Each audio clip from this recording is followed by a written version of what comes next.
ตอนนี้บอบบี้อยู่ที่ห้านนะขายเครื่องของเอื้อยเด้อพ่อพี่น้องเด้อหลังจากที่แบบบ่ได้ลงคลิปไปประมาณ2-3มื้อนี่แหละเพราะว่าเอารถไปผ่าจักรใหม่เลยเฮ็ดเปลี่ยนยางใหม่เปลี่ยนสเตอร์เลยก็เฮ็ดจักรบอบบี้มีแนวสิมาเซอร์ไพรส์มีแนวให้สิมาให้พ่อพี่น้องได้ลุ้นนำกันอีกแล้วคือมีผู้ใหญ่ใจดีเพิ่นได้ฝากเงินมาให้เบาบี้ไปซื้อโทรศัพท์อ่าให้ผู้โชคดีท่านหนึ่งเนาะบ่บอกเด้อว่าเป็นไผเลยก็สิบ่ใบ้อีกว่ามีไผเนี่ยเดี๋ยวให้ทุกคนลองลุ้นมานำกันเด้อว่าสิเป็นไผเนาะเนี่ยมีสีดำสี โอ้แต่ว่าสีดำงามเลยเนาะ แมนสีดำงามไหล ตัวนี้มันสีแบบสวยเลยดำด้าน นี่ใช่นี่เปิดบ่ขึ้นซ้ำแบ ยั ต งไม่ได้เปิดเครื่อง อืมไปครบเลย มีได้ครบเลยโหลดแอปยังปกติทุกอย่างตัวนี้หับประกันโต๊ะเครื่องให้2 ปี หาประกัน2 ปีในกรณีแบบใดกรณีบ่เฮ็ดตกน้ำตกพื้นนะจอแตกตัวนี้นะคะถึง เคลมให้บ่ ถ้าว่าเฮ็ดตกเฮ็ดหยังแล้วเราจะตัดประกันเลย ถ้าว่ากรณีเป็นน้ำโต๊ะเครื่อง มีแต่เป็นถ้าว่าเป็นน้ำเครื่องเฮาเลยมันจะได้หาประกันเนาะแม่เขาจะหับประกันให้ส่งไปศูนย์ โดย โปรเจกต์ให้ฟรี 2 ปีเลย แม่น โอ้ กรณีสำหรับรุ่นนี้น้ำโต๊ะแตกสำหรับตัวนี้ก็ได้เป็นเงินบาทเท่าใด 3,380 บาท รุดเท่าใดล่ะบัดนี้ ตัวนี้หา เอ้ย ได้ปกติขาย2,499,000 ราคาสุดแล้วบ่นี่ แม่นสีดำมัน มันแบบมันดุดันเลยนะเป็นดำด้าน แม่น งามนี้ เวลาเขาจับมันก็ต้องที่เขาสิแถมเคสฟิล์มซิมเบอร์แถมให้เลยแล้วก็ดาวน์โหลดติดตั้งยังครบเรียบร้อย แถมซิมแถม แถมซิมยังแถมฟิล์มเลย ฟิล์มแล้วก็แถมเสือให้แล้วก็แถมเคสให้ ใส่ทุกครั้ง ครบเลย แม่ ครบเลย ดำโดยจ่าย4,000จะแถมฟิล์มติดฟิล์มใส่หูฟังตรงบ่ ฟังให้เดี๋ยวสิ ของ แถ แถ ม ม แถมเสือให้ตัวหนึ่ง แถมเสื้อนำบ่แถมผู้สาวอะไร เลือกเอาเลย โอ้ยหน้าตาบ่หล่อยิ่งให้เลือกเอาอยู่ เอาดูไปใส่ ตัวนี้เด้ตัวนี้เท่าไหร่นี่ ตัวนี้เป็นเงินบาท 17บ่ เลย17 Pro Max ขอเบิ่งให้ได้บ่เพราะว่าเป็นบุญตานะความฝันเลยนี่ 18สิออกแล้ว โอ้ยมีหน่อยเดียวเนี่ยบ่ แม่น 17 Pro Max ข่อยพี่น้อง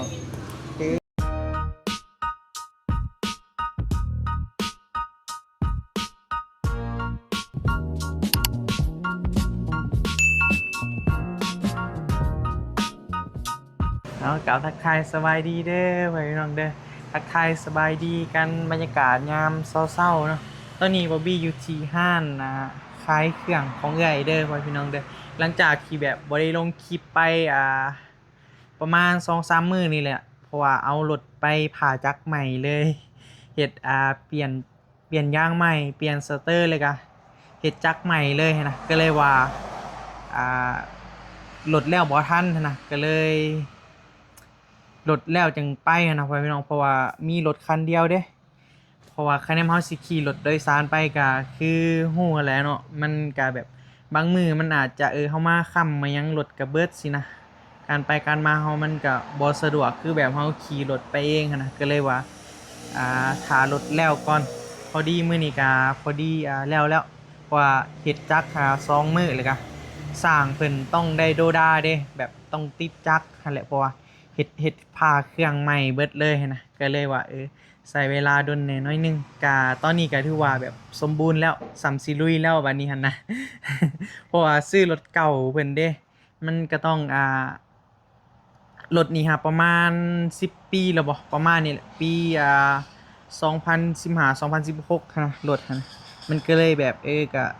ตามสภาพมาแหล้วเนาะทุกอย่างก็ต้องมีเวลาหั่นนะต้องมีเวลาของมันนั่นแหละเครื่องจักรก็ฮอดยาม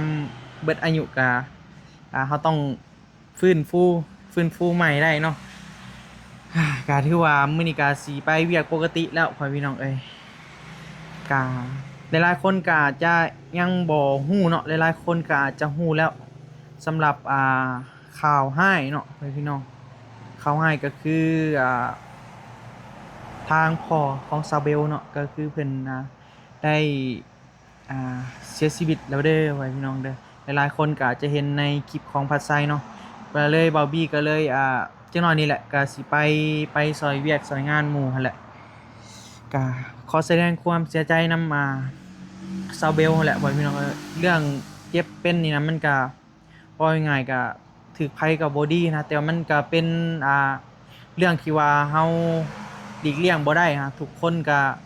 ต้องต้องเจอแหละพ่อพี่น้องพอแต่ว่าเจอซ่าเจอไวอย่างนั้นแหละก็แล้วสิว่านี่ล่ะแล้วแต่ผู้ใดสิเจอซ่าเจอไวแต่ละทุกคนก็ต้องได้เจอแหละมันก็เป็นเรื่องธรรมชาติพ่อพี่น้องเกิดแก่เจ็บตายนะก็เห็นข่าวแล้วบอบบี้ก็คือสิแม่นประมาณมื้อคืนนี้พ่อพี่น้องเห็นข่าวแล้วก็โอ้จอยก็สิไปซอยหมู่นี่แหละพ่อพี่น้องแต่ว่ามื้อนี้บอบบี้มีแนวสิมาเซอร์ไพรส์มีแนวให้สิมาให้พ่อพี่น้องได้ลุ้นนำกันอีกแล้วคือมีผู้ใหญ่ใจดีเพิ่นได้ฝากเงินมาให้บาวบี้ไปซื้อโทรศัพท์ให้ผู้โชคดีท่านหนึ่งเนาะบ่บอกเด้อว่าเป็นไผเลยก็สิบ่ใบ้อีกว่ามีไผเนี่ยเดี๋ยวให้ทุกคนลองลุ้นมานำกันเด้อว่าสิเป็นไผเนาะเดี๋ยวกำลังสิไปนี่แหละพอดีสิออกไปแวะซื้อโทรศัพท์อยู่ตลาดหั่นเลยก็สิไปเฮือนเบลเลยเพราะว่าแต่ตลาดไปเฮือนเบลนี่ก็ประมาณ 6-7 ลักประมาณนี้แหละไว้พี่น้องออกไปขึ้นไปทางสวรรค์บ่แหละแต่ว่าบ่วิสิไปแวะซื้อโทรศัพท์ก่อนเลยก็พอดีซื้อแล้วก็สิออกไปเฮือนเบลเลยเนาะโอเคเดี๋ยวเป็นแนวใดถึงสิถามมาลุ้นนำกันเด้อไว้พี่น้องเด้อว่าใครจะเป็นผู้โชคดีเนาะหลายๆคนสิว่าแนวใดวะบ่บอก แล้วก็สิบ่ใบ้อีกนะให้ทุกคนได้ลุ้นมันจึงม่วนเด้โอเคเนาะบ่ได้เคยมาเปิดคลิปอยู่ที่ห้านจ้าเทื่อเนาะอันนี้มันเป็นห้านขายเครื่องของเอื้อยบอบบี้เด้อว่าพี่น้องเด้อพูดคือว่าบอบบี้อยู่น้ำเพิ่นคู่มือนี่แหละเนาะเดี๋ยวสิมารีวิวเลยว่ามีหยังแหน่ในห้านเนาะเกริ่นๆหน่อยนึงเพื่อแบบมีแบบบางคนอยากซื้อเด้เนาะก็สามารถมาอุดหนุนได้เด้อพี่น้องเด้อมาโอเคการในห้านก็จะมีแบบขายที่นอนเด้อพี่น้องขายที่นอนแบบครบสุดเลยมีราคาเริ่มต้นประมาณพันปลายๆนี่แหละพี่น้องเด้อสิให้เบิ่งตัวราคาเริ่มต้นเด้อก็ถือว่าโอเคน่าจับจองได้อยู่ได้พี่น้องเพราะว่าขายบ่ได้แพงปานใดหั่นนะใช่ว่าคือว่าตัวนี้บ่ตัวนี้ประมาณเท่าใดวะเด้อประมาณ1,500นี่แหละตัวนี้เป็นราคาเริ่มต้นแบบราคาที่ว่าถือชุดในห้างนะสำหรับที่นอนนะเป็นแบบใส่ในเตียงนอนได้เลยได้พี่น้องแล้วก็จะมีแบบราคา 2,000 3,000 4,000 5,000นี่ยังตามขึ้นไปแหละบอบบี้ก็บ่ฮู้รายละเอียดปานใดเพราะว่าบ่ได้ซื้ออยู่ห้างได้ยินคร่าวๆว่าประมาณแบบเป็นยางฟาร่านะจะแพงคือซีเมนต์ตัวนี้แหละนักได้เวลาที่แบบไปไปส่งลูกค้านะนักอยู่พี่น้องเวลาแบบได้ขายเลยก็บอบบี้มื้อใดที่ว่าบอบบี้อยู่ห้างนะจะไปส่งให้เพิ่นนะแล้วก็นี่จะมีแบบเป็นตู้เป็นตู้เป็นตู้เย็นเด้อพี่น้องเครื่องใช้ครัวเรือนแบบทุกชนิดอะไรง่ายๆก็มีเบิดจะมีเบิดเลยแบบเป็นหม้อหุงข้าวเป็นเครื่องปั่นอะไรอย่างต่างๆเตารีดเป็นแบบง่ายๆก็ถ้าว่าเครื่องใช้ครัวเรือนก็คือว่าครบเบิดนั่นแหละแต่จะเป็นขายที่นอนหรือก็เป็นท็อปเปอร์อะไรอย่างต่างๆกระเป๋ามีหลายอยู่มีหลายอยู่นะเป็นแบบผ้าห่มอะไรอย่างนั้นแหละสำหรับตู้เย็นแม่น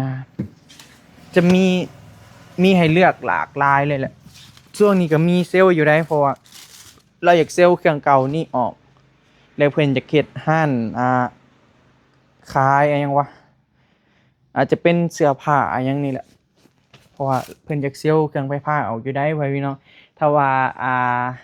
ไผที่ว่าอยู่ใกล้อะเซโนขอบเขตเซโนแม่นจะจัดส่งให้ฟรีเลยเด้อจังได๋ก็ฝากอุดหนุนหน่อยเด้อเพราะพี่มี FC อยู่เซโนอยู่บ่เนาะ เด้อันนี้จะเป็นหมอดาดอะไรอย่างนี้แหละลายอยู่ไปพี่น้องฝากอุดหนุนหน่อยเด้อเนาะนี่ก็จะประมาณนี้แหละคร่าวๆส่วนราคาแม่นบ่ฮู้เด้อเพราะว่าบ่บี้บ่ได้ซื้ออยู่ห้างราคาแม่นจะบ่ฮู้ก็ถือว่าประมาณนี้แหละสินค้าในห้างนะเด้อไปสิพามาเบิ่งอีกนี่ก็จะเป็นพวกมอนอหยังนี่แหละเด้ประมาณนี้แหละพี่น้องอันนี้ก็เป็นแบบเสื่อปูนอนนะเป็นปูนอนจะมีโต๊ะพับได้ท็อปเปอร์พับได้อันนี้คือสิบ่แพงดอกประมาณหวัง400-500 บาทนี่แหละประมาณนี้แหละบ่บีว่ามันก็โอเคราคามันก็โอเคได้เพราะว่ามันก็บ่ได้ถึงขั้นว่าสิแพงอะไรอย่างนั้นเพราะว่าเราได้เครื่องมาแต่โรงงานเลยเด้แบบคือเราแบบได้เครื่องที่แบบว่าแบบส่งตรงมาจากโรงงานเลยนะแบบโรงงานผลิตเลยเราไปแนวใดวะไปดิวกันมันก็เลยว่าได้ราคาถือว่ามันโอเคได้พ่อพี่น้องถ้าว่าซื้อน้ำตัวแทนน่ะจะแบบก็จะบวกเพิ่นจะบวกเพิ่มอีกพอจะมีห้านแบบเพิ่นมาเอานำอยู่ห้านนี้แล้วไปขายต่อนั่นแหละก็ธุรกิจเนาะพี่น้องทุกคนก็ต้องการกำไรนั่นแหละเพิ่นก็จะบวกขึ้นเนาะแต่ว่าไฟอยากได้ราคาแบบราคาโรงงานแม่นต้องมาจัดอยู่นี่เลยเด้อ สำหรับห้านเฮาแม่นกงกันข้ามกับกงกันข้ามกับต่อหน้าอุดมพรเลยเด้อพี่น้องกงกันข้ามกับต่อหน้าบริษัทของอุดมพรเลยเด้นี่อุดมพรก่อสร้างคนเซโนแม่นจะฮู้เบิดแหละห้านนี้นะต่อหน้ากันเลยอยู่ต่อหน้ากันเลยเห็นอุดมพรแม่นจะเห็นห้านเฮาเลยแม่นจะอยู่ซึ่งหน้ากันเลยก็จะมีแบบพวกศาสตร์พวกอะไรยังก็มีเบิดเด้อยู่ทางในนะก็จะมีครบเลยนะว่าง่ายกับอุปกรณ์การนอนเลยกะอุปกรณ์การนอนเลยกะแบบอุปกรณ์เครื่องใช้ไฟฟ้านี่คงเฮือนไปพี่น้องนี่มันจะเซลล์ออกเบิดเลยเซลล์แบบก็ง่ายกับสีเอาแบบเราหนาจะแบบ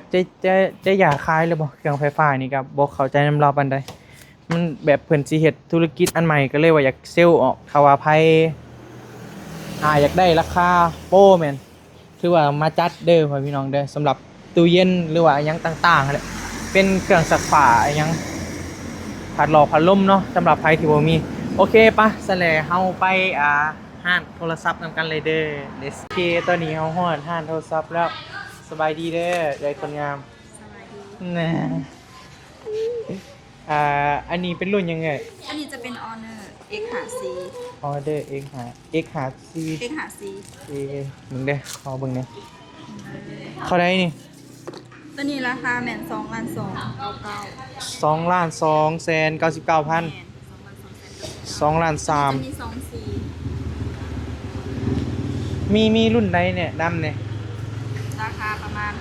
ประมาณนี้แหละราคาประมาณนี้แหละ ถ้าประมาณนี้ก็จะมีจะเป็นรุ่นนี้เลย นี่จะเป็นรุ่นนี้เลยเห็นบ่ แม่ถ้าราคาประมาณนี้ มันจะกระใส่ดีอยู่บ่ ใส่ดีตัวนี้กันกระแทกได้หอมกันเลย คือโต๊ะบ่เป็นหยัง ต้องทำได้สำหนึ่งสำได้ยางเป็นยัง ทดลอง ได้ก็ลองเลย ถ้าคำมันแตกเลยเอาหน่วยใหม่วะ เอาในไม้ใจใหม่ มันมีสีใดเนี่ย มีสีดำสี โอ้แต่ว่าสีดำงามเลยเนาะ แมนสีดำงามไหล ตัวนี้มันสีแบบสวยนะเด้อ ดำด้าน นี่ใช่นี่เปิดบ่ขึ้นซ้ำแบ ยั ต งไม่ เบิ ได้ ด เปิดเครื่อง มันเป็นให้มึง ตัวนี้เปิดเครื่องแล้ว มึงเด้อถัดไป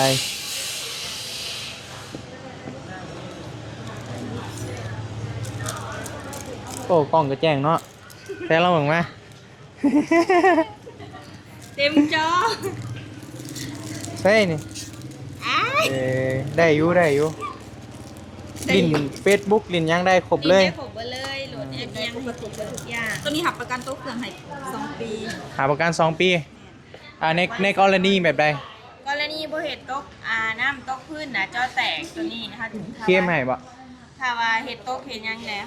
เราจะตัดประกันเลย ถ้าว่ากรณีเป็นน้ำโต๊ะเครื่อง มีแต่เป็นถ้าว่าเป็นน้ำเครื่องเฮาเลยมันจะได้หับประกันเนาะ แม่เขาจะหับประกันให้ส่งไปศูนย์ โดย เปิดเจ็กให้ฟรี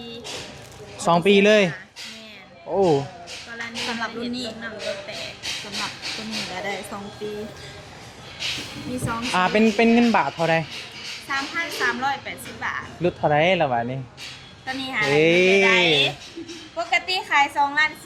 2,499,000 ราคาสุดแล้วบ่นี่ แม่น เอ้ยดันเลยนะเป็นดำด้าน แม่น งามดิ เวลาเขาจำกับแต่ว่าผู้ชายซิมกับบุคือที่บอกตัวนี้เขาจะแถมเคสฟิล์มซิมเบอร์แถมใหายเลยแล้วก็ดาวน์โหลดติดตั้งยังครบเรียบร้อย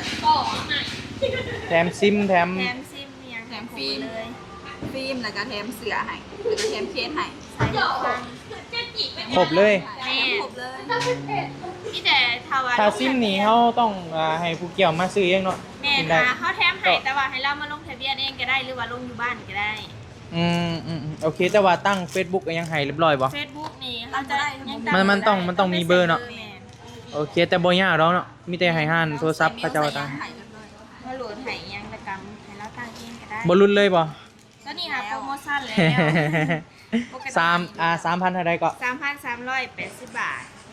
3,380 บาท แม่ เอา 3,300ซะเนาะ คือสิได้อยู่ติ80นี่ ไหลรุดแล้ว 3,380 บาท เบอร์อะไรอย่างเอาละเก้า เอาละเก้าสัญญาณจริงแฮง เอาเป็นสีดำเนาะ สีดำโดยจ่าย 4,000 จะแถมมาฟิล์มติดฟิล์มใส่หูฟังตรงบ่ ฟังให้เดี๋ยวสิแถม ของแถม แถมเสือให้ตัวหนึ่ง แถมเสื้อนำบ่แถมผู้สาวอะไร เลือกเอาเลย โอ้ย หน้าตาบ่หล่อยิ่งให้เลือกเอาอยู่ ตัวนี้เด้ตัวนี้เท่าไหร่นี่ ตัวนี้เป็นเงิน 17 บา บ่ ทเลย17 Pro Max ขอเบิ่งนี่ได้บ่เพราะเป็นเป็นบุญตานะความฝันเลยนี่ 18สิออกแล้ว โอ้ย มีหน่อยเดียวเนี่ยบ่ แม่น 17 Pro Max ข่อยพี่น้องเอ้ย ขาวหน่อยเดียว 256กิก เป็น 48,000ซ้ำว่า48,000เนาะ แม่น โอ้ซื้อรถได้เป็นคันบ่รวยจริงซื้อบ่ได้เนาะเห็นบ่ แม่นเลย ถือเลขเด้เนาะสิจัดเลยบ่ได้ซื้อเลย บ่ได้ซื้อเลขก็อยากถือเลขเนาะโอ้ ถือเลขอย่างอื่นเอง ใช่นี่บ่ตัวที่ว่าพิ แม่ ม น พ์ ตัวนี้แกงน้องตัวนี้เคสแถมเคสสีเคสไซส์ให้ เอ้ยเอาเป็นสีดำฮะ เบอร์หาเบอร์ใดก็ได้เนาะ เบอร์บ่เอาเบอร์งามๆคือผู้สาวได้บ่ สาวเลือกให้สาวมีเลือกให้แล้วเนี่ย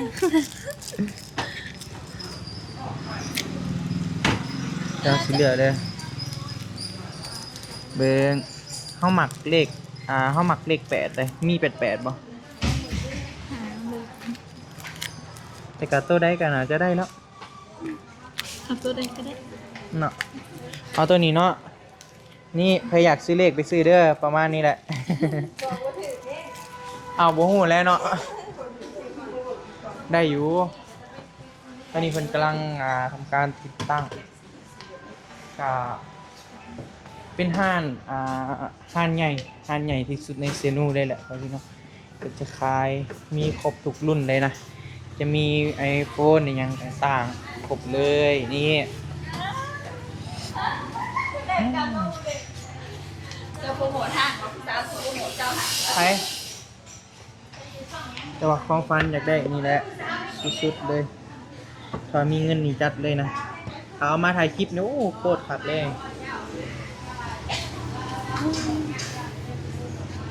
โอ้นี่ก็ยังมีขายเนาะหน่อยเท่าไหร่นี่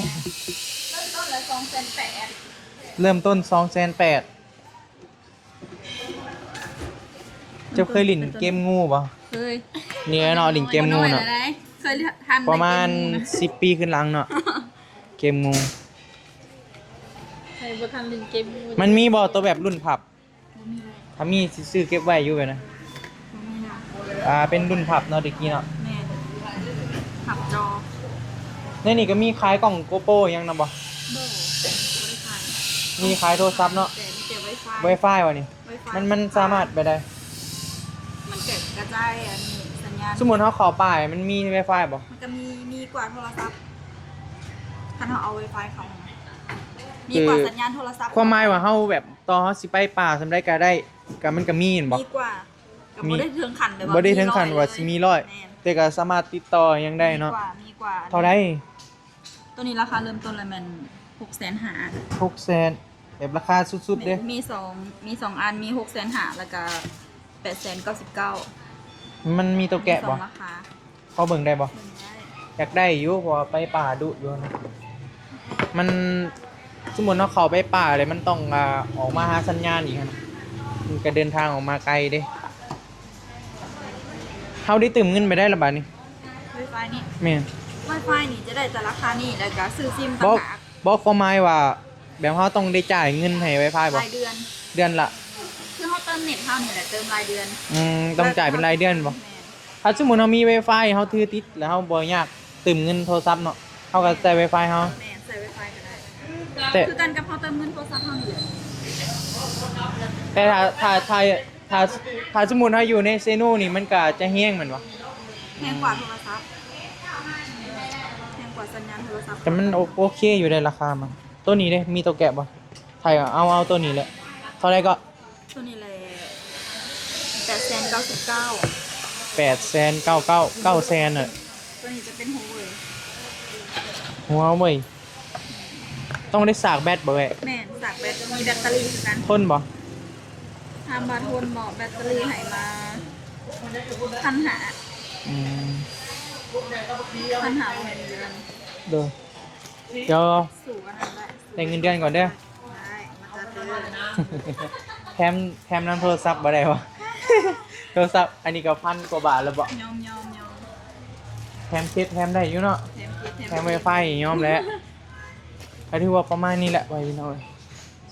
เดี๋ยวถ้าเอื้อยเพิ่นกำลัง ดาวน์โหลด ดาวน์โหลดอุปกรณ์นี้ต่างๆครับยังมาแล้วอยู่เอ้ย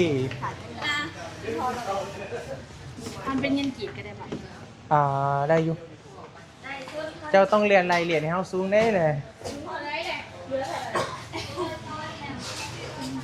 บ่ทอนก็ได้แต่แถม Wi-Fi ก่อนหนึ่งมา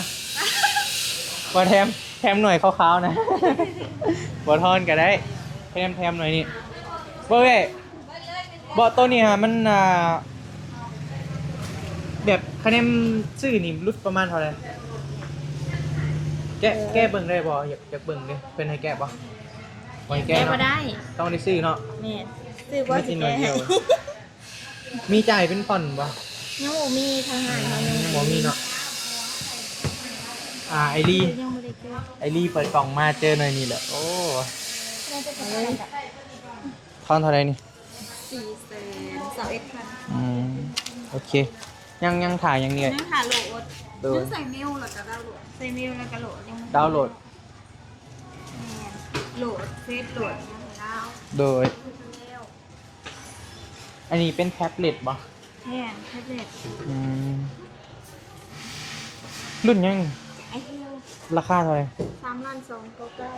3,299,000 แม่หน้าจอใหญ่ ลินบ่เป็นลินบ่เป็นหรือบ่มีเงิน ลินบ่เป็นว่าซั่นบ่มีเงินก็ว่าติเนาะเอ้ย ว่าบ่มีเงินให้สิซื้อเนาะ โอเคเดี๋ยวถาเพิ่นติดตั้งก่อนไม่นึงโอเคไว้พี่น้องเอ้ยตอนนี้มันใกล้สิแล้วเดี๋ยวสำหรับคลิปนี้วาวี่เดี๋ยวขอจบคลิปไว้เพียงส่านี้เด้อไว้พี่น้องเดี๋ยวถารุ่นนํกันว่าใครจะเป็นผู้โชคดีเนาะก็ที่ว่าประมาณนี้แหละเดี๋ยวถาเข้ามาถารุ่นนํกันเด้อบ่บอกแล้วก็สิบ่ไว้อีกว่าเป็นไผเนาะให้รุ่นนะมันจึงม่วนมันจึงมีอันนะมันจึงได้รุ่นนั่นแหละว่าพี่น้องเอาโอเคสำหรับคลิปนี้ล่ำลาเลยเด้อเนาะเดี๋ยวผมพอกันพูดแหละบอบบี้ก็สิไปเฮือนซาวเบลแล้วก็สิมาจากเฮือนซาวเบลแล้วก็จึงสิเอาโทรศัพท์นี่ไปมอบให้ผู้โชคดีเนาะไปบ๊ายบาย